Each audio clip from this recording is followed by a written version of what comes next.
I'm Tia, I'm your MC for the evening. And before we start with our wonderful presentation with the lovely lady, there's a few things I have to discuss and share with you. We're filming this, and it will be on Ontario Telemedicine Network. Two other really important things. Phones. Please have it either off on vibrate or silent so it's not interrupting the presentation. And washrooms, very important. Because it's being filmed, you have to go into, and we're on this side, you have to go, please crawl to that. Or on this side, you can go all the way around because the washrooms are on this side and this side of the wall. I need glasses for this because it's... So tonight our presentation is by Montana Skrka, and she is an integrative wellness educator who is dedicated to providing patients with guidance, education, and support as they overcome the unique challenges of a chronic illness. Montana was diagnosed with ulcerative colitis 12 years ago and has lived with a J pouch for 7 years. She faced a myriad of challenges over the course of her illness that affected her physically, emotionally, and socially. And then through these challenging times, Montana learned how to navigate the healthcare system and advocate for herself and other patients. Montana is passionate about helping individuals gain knowledge, skills, tools, and confidence to become active participants in their care. She is a patient, advocate, yoga teacher, wellness coach, and speaker. Please help me welcome Montana Skrka.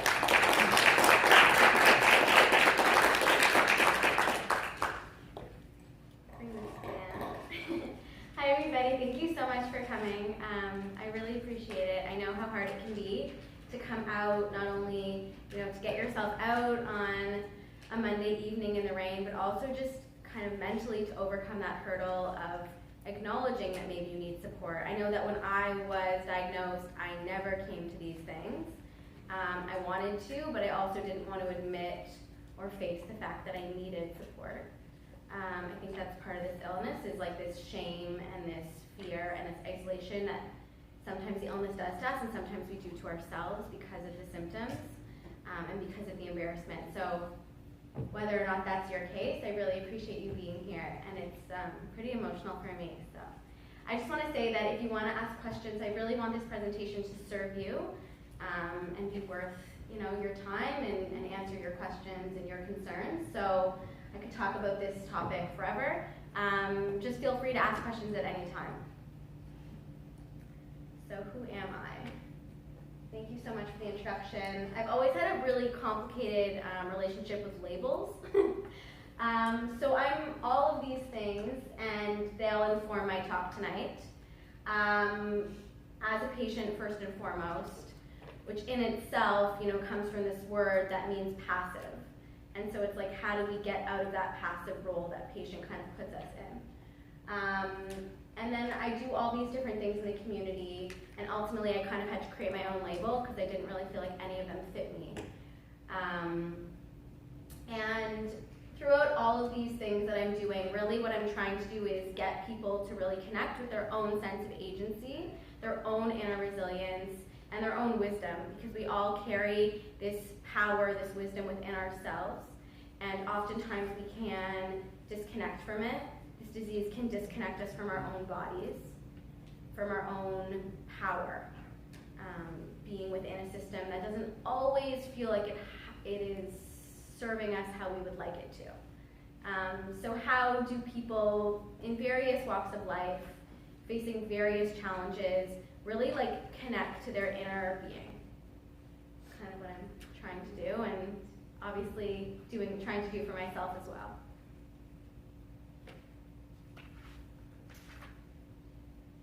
So I think we probably all know the basic definition of what inflammatory bowel disease is, what ulcerative colitis is, and what Crohn's disease are. You're diagnosed and you're kind of given this label and you don't really understand how it's going to affect you or what it means. It seems pretty straightforward. From the people that I've worked with and for myself, I don't think it really encapsulates the experience.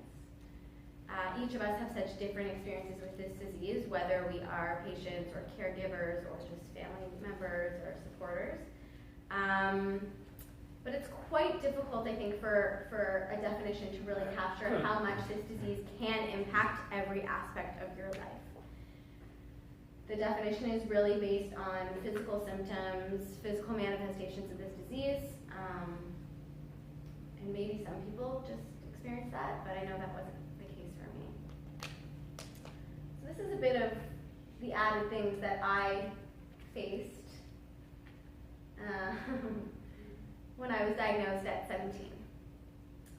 And it's really hard to talk about this stuff. It's really hard to face it.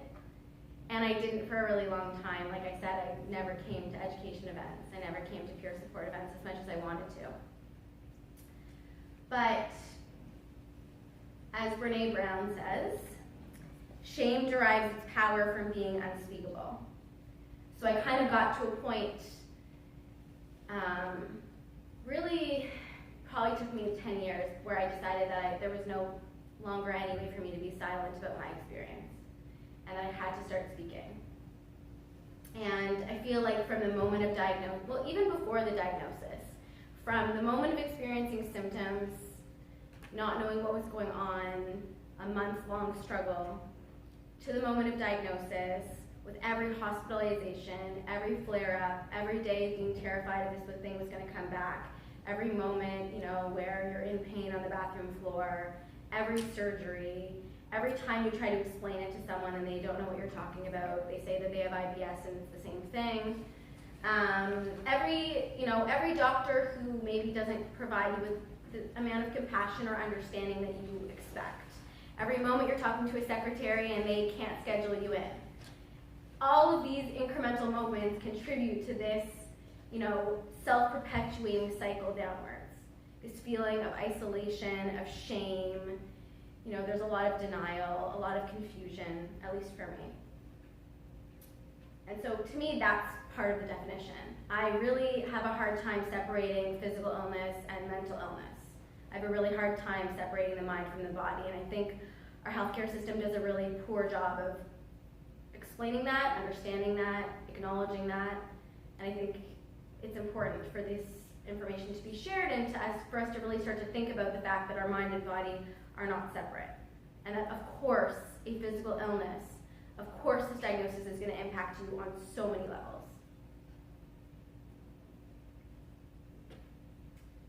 And so I didn't know how prevalent this experience was for people. And it took me a really long time and a lot of my own research to understand that, of course, psychological issues are a huge part of inflammatory bowel disease for many people, the vast majority of people.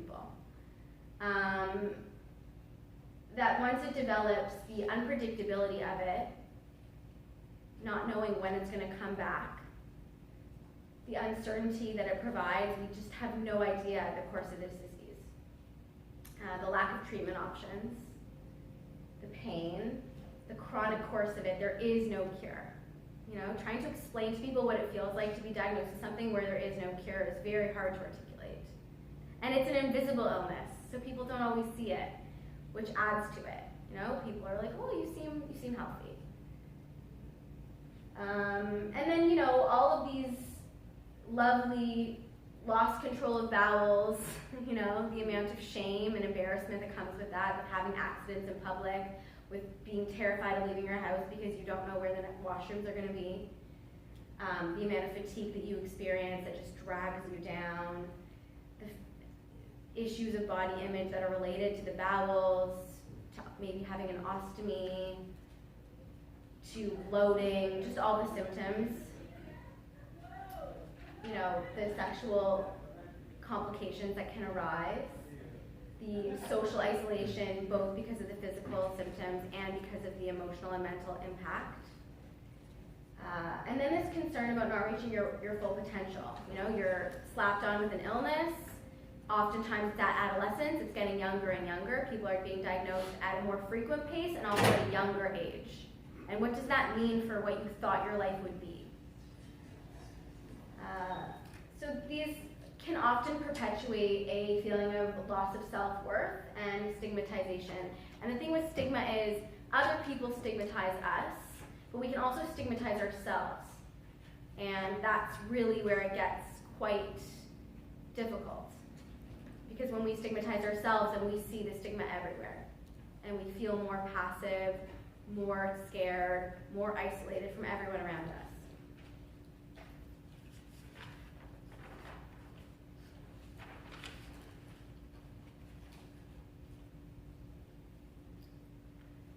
So like I said, we know that the emotional dimensions of chronic illness are often overlooked when medical care is considered. We know that our medical system is not as well equipped as it could be to handle all the myriad of struggles that we might experience, that loved ones might experience. And we also know that these psychological impacts of this disease impact both the course of the disease itself, although that's not fully understood how, but there is research to suggest that it actually impacts the physical illness itself. And we also know, of course, that it impacts how we deal with it. You know, you're experiencing a mental health issue, you're experiencing these symptoms, and you're also having to deal with the physical disease itself. So it's left to us to support each other, to help each other, and to really do the work on our own to figure out how we're going to adapt to this new reality, to figure out how we're going to move forward, because this isn't going away, and maybe there aren't as many people around us who we would like to provide us with the support, so we have to reach out for it, we have to empower ourselves, we have to move out of that passive role that being a patient really puts you in. So you're kind of fighting against it and really trying to strengthen yourself to be able to overcome it, which is easier said than done. But the fact that you're all here means that you're already taking that step. You're already educating yourself. You're already connecting with like-minded people. Peer support is one of the most important things we can do. Speaking out about our struggle. As soon as I started writing a blog and started talking about my experiences, I got so many people reaching out saying, hey, me too. You know, I also have experienced this and I've never told anyone. Like, someone reached out to me and said that I think he's in his 30s and he's never told anyone that he has Crohn's disease. And he had an experience in a hospital that was truly traumatizing for him, and he doesn't know how to reconcile that. He doesn't understand what that means in his life. He can't afford a psychologist, and he doesn't know what to do. So it's like, until you put your story out there, and I'm not suggesting everyone do that, but I think that connecting with people in whatever way you feel comfortable is a really empowering thing to do.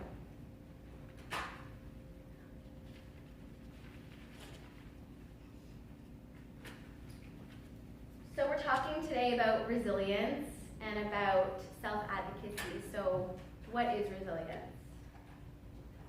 It's a word that's thrown out a lot. So resilience is a process of successfully adapting to maintain or regain emotional well-being in the face of adversity.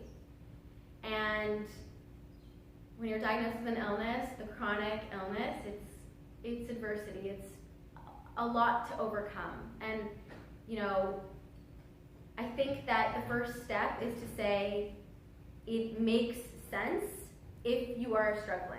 It makes sense if you are having a hard time. If you are sad, if you feel the need to grieve this diagnosis. It's changing the way that you're going to be able to function in this world potentially. It's changing maybe the hopes and dreams that you thought you had, the person that you thought you had. Now you have to kind of, you know, when you saw all the definitions of who I am, now I have to integrate at 17 years old this diagnosis, this idea of myself as a patient into my life story, and how do I do that? And what does that mean? I was like applying to university, I had this whole life plan thought out for myself, and I had no idea how this disease was going to impact my life. And I was in denial for a long time about it, which also doesn't help. So it's like facing the adversity, facing the fact that this has happened, and then, you know, it doesn't mean that distress is not experienced. It's not pushing it away. It's not being Pollyanna about it and saying, oh my God, everything's totally fine.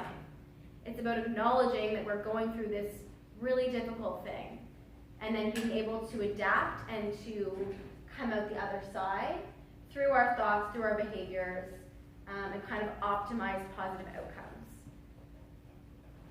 I hate when people who aren't diagnosed with the illness say like, oh, well, you know, this is a good thing maybe, and it's making you more empathetic and it's helping you to like learn more about yourself. But as someone with the illness, hopefully it's a little bit of an easier pill to swallow. It is true. There's strength that we have to develop. You know? There are things that we have to deal with, grapple with, existential questions about what it means to be successful, to be happy, that most people don't have to deal with. And so how can we integrate that into the people that we are and really come out the other side stronger, better, healthier, more compassionate? Hopefully it's not as hard to hear when I say it. And the good news is that resilience really is this practice. Like it's a set of skills that you can learn and practice and improve upon. And again, people that don't face these adversities don't necessarily have to develop these skills. So that's the good side of it, that it forces us to say, like, how can we improve our lives? How can we make our lives better? And that's not to say that, you know, another thing is that everyone has their own unique struggles, and even if they're not diagnosed with chronic illness, it's important to acknowledge everyone's struggle, because I think that was another issue that I always faced, where I said, you don't understand because you are not dealing with this, therefore I isolated myself even more. So that's why peer support also is helpful, because you connect with the people who do understand, who do actually experience the symptoms, although all of our experiences are so different. There's lots of similarities between them. And then you're more able to connect with other people on other levels and take their support for what it is. And not need everyone to really understand, no, IBS and IBD are different. If you say that again, I will slap you. Right? Yeah. We don't need to feel that way because other people understand us. Okay, so what are the concrete strategies that we can develop to strengthen our resiliency? And over the course of, I'm flying by this, great. There's so many I could talk about, but I just kind of chose a few, and hopefully in the handout and the resources you can kind of see what resonates with you. Does anyone have any questions so far, or like comments, or we have lots of time, so.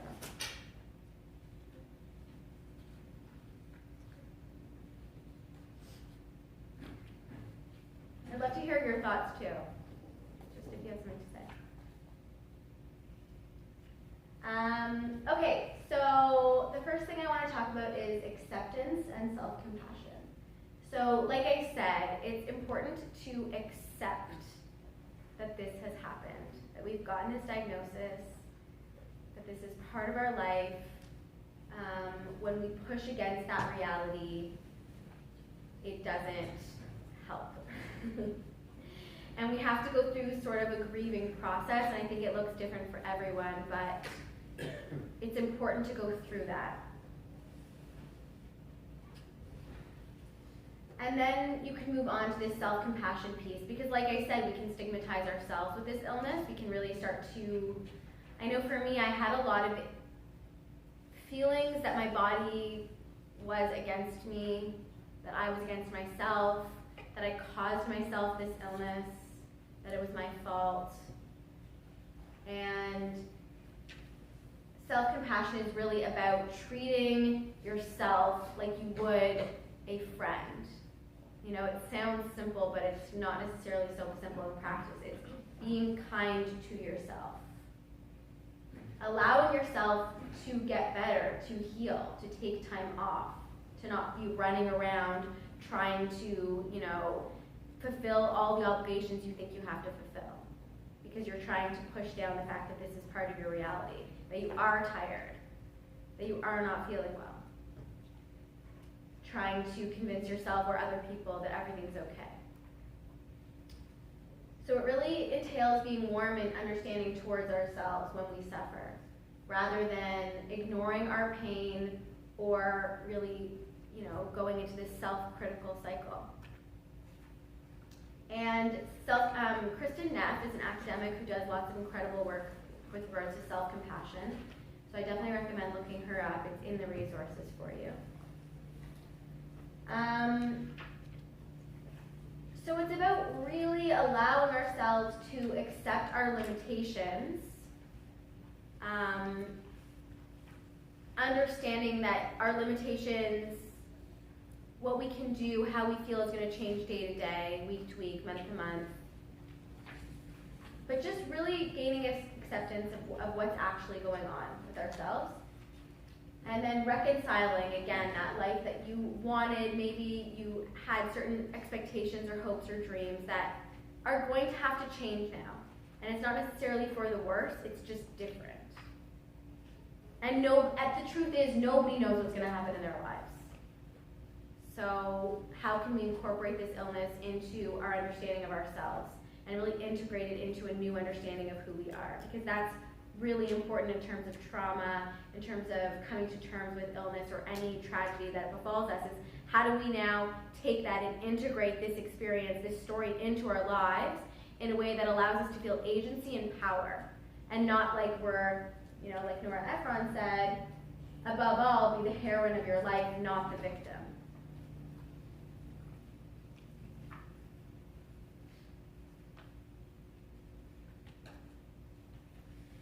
And so it's also important that, although it is part of our experience, that we don't become over-identified with it.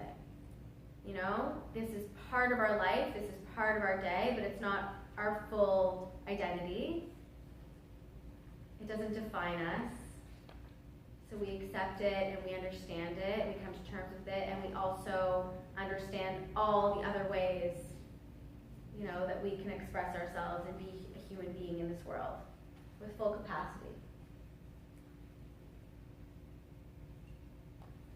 So a helpful way to kind of elicit this feeling of acceptance and self-compassion is through mindfulness. And I should say that all of these resilience strategies and skills, although mindfulness is thousands of years old, but a lot of these ideas, or the modern take on these ideas, come from this discipline called positive psychology. And so as a health and wellness coach, we use positive psychology, which is essentially the scientific study of how to thrive and how to flourish. And this body of work came into being in the 1990s, when there was an acknowledgement that we knew a lot about how people suffered. We knew a lot about what was wrong with people. We were really good at that. The DSM is full of what's wrong with people. Medical school is full of what's wrong with people. But we didn't really understand what was right with people. We hadn't thought about that, we hadn't talked about that, we hadn't researched that. Like, what makes people flourish and thrive. So this whole discipline of positive psychology was born in the 1990s, and it's a really fascinating thing to look into, which is where all these resilience skills come from.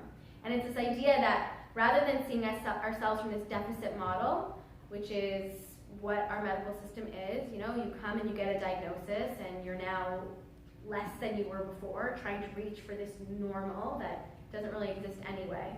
It's the idea that, no, let's start with the fact that you are a full, whole human being with so many strengths and interests and, full agency and full capacity in your life. And let's explore that and use those to make your life better, rather than trying to bolster yourself up when you're already down so low.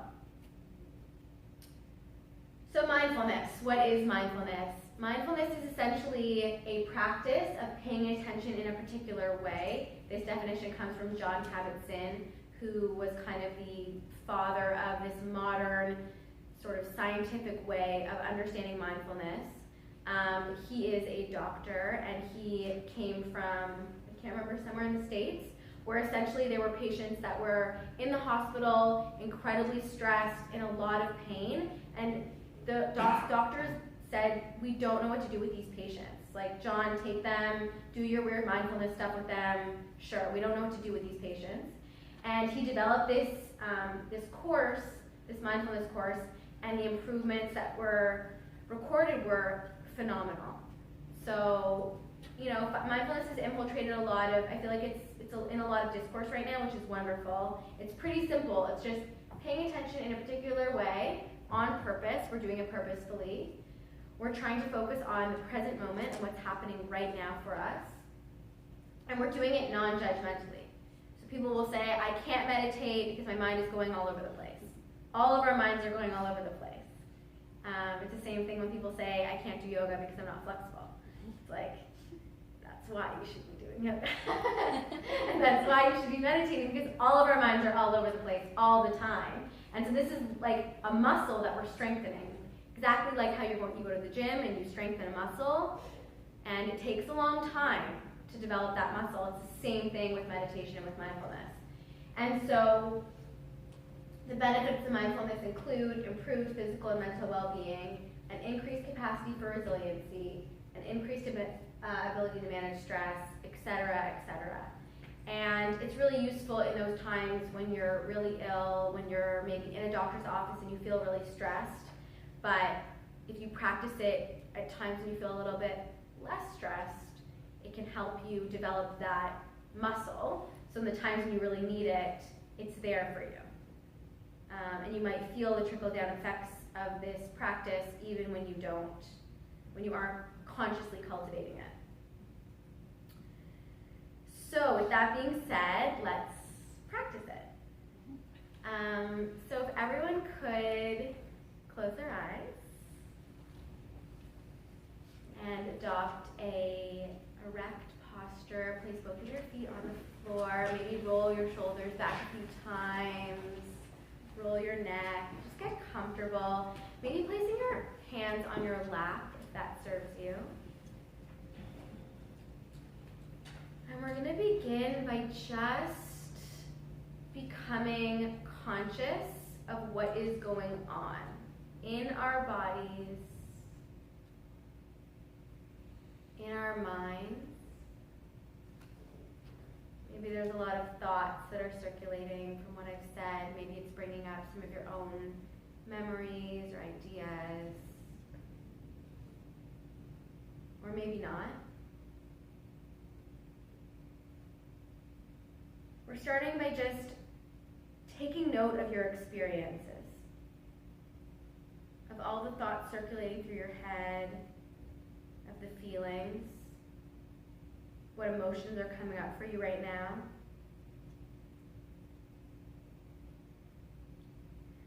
Of your bodily sensations, of your seat as it rests on the chair. What does it feel like to sit on this chair?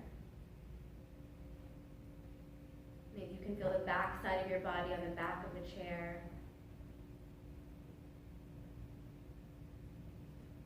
You can feel your hands on your lap.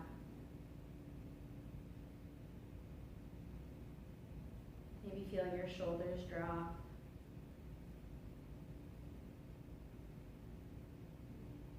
Can you feel the muscles in your face? Your feet on the floor. And we're doing this without the need to change anything. It's just about acknowledging and registering experience. Being in the present moment as it is, with full acceptance. And a thought comes into your mind and you acknowledge it.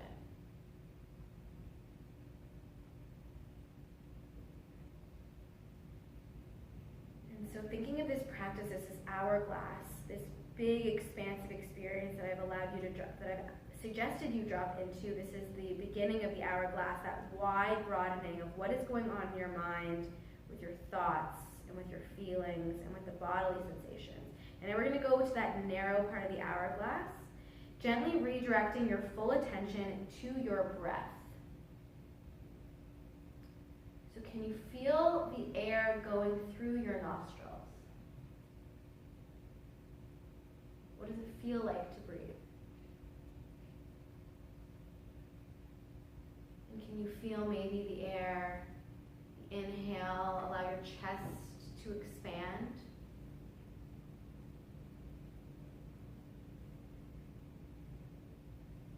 And perhaps you feel the breath in your belly. We take big belly breaths when we're at full rest.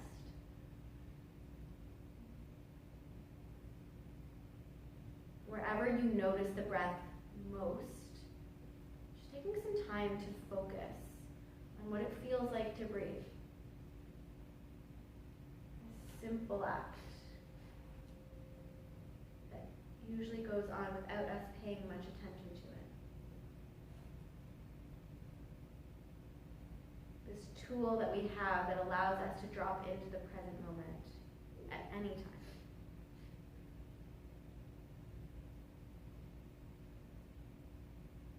You feel what it feels like to inhale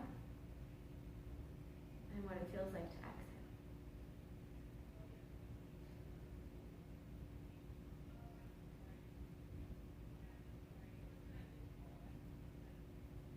Moving out of that narrow part of the hourglass and into that big full bottom. Ask now that you expand your field of awareness, including breathing, and now expanding it to include a sense of your body as a whole. Your posture, any bodily sensations that come up. Notice that you don't have to move any part of your body to feel it.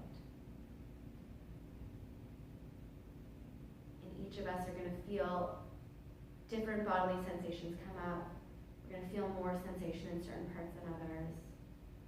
Oftentimes the hands and the feet.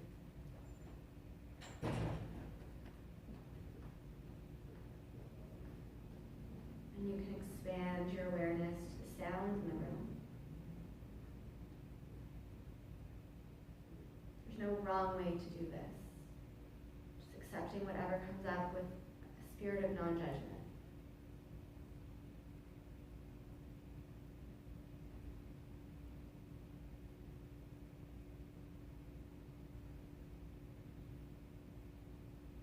Slowly lifting your eyes open.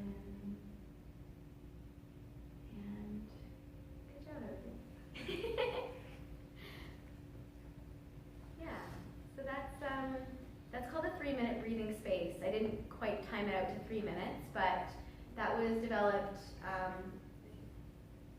as part of the mindfulness-based cognitive therapy course, which I believe was actually developed through a doctor at Mount Sinai. I know he's in Toronto at least. And there's this really incredible mindfulness center called the Center for Mindfulness Studies. The information is also in your handout, and they do 8-week courses, 12-week courses. I mean, if you're interested in mindfulness, there's so much out there. Free online courses you can do. So I highly recommend looking into that. And it's simple in the sense that you can do it anywhere.